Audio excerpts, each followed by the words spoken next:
it's kind of hard to see, but when this plays, I want you to find and pay attention to this man. Before I explain anything, the question I want you to ask yourself is that if you were there, at what point, if at all, would you have jumped in?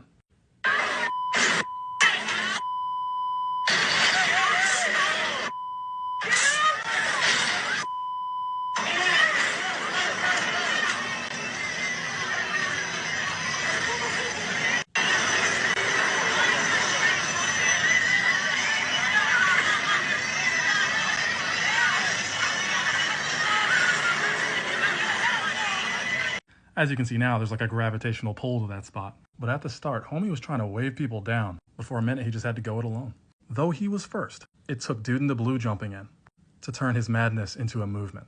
And this isn't to shame anyone, by the way. It's a dangerous situation, so I understand having your reservations. The point of this is for anyone who has a goal or a dream, especially if it involves creative, artistic endeavor of any kind. This next clip was taken at a music festival in 2009. Pulled this thing from the ancient scrolls, ain't it? This one starts just the same as the last one. Dude with an idea going it alone. And a bunch of people clearly seeing him, probably thinking he's a Looney Tune. Now, rather than just watching, as an observer, how do you feel in your chest about this right now? You really got to notice that to get the benefit here. And really be honest, there's no judgment. For a lot of us, if we're honest, like, we don't know what's happening here. Is he drunk? I don't know. But what's this? Player 2 enters the fray. How do you feel now? Again, zero judgment of you. But look at them now having fun together.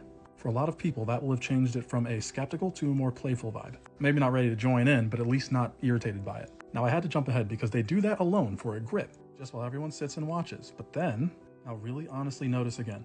How do you feel about it now? That the three of them are doing this kind of as a group. Because the second guy validated what at first would have been a lone crazy guy. The second guy establishes it as a trend. But here comes some more. And watch all the heads turn. Now just take a mental guess as to how far you think this goes.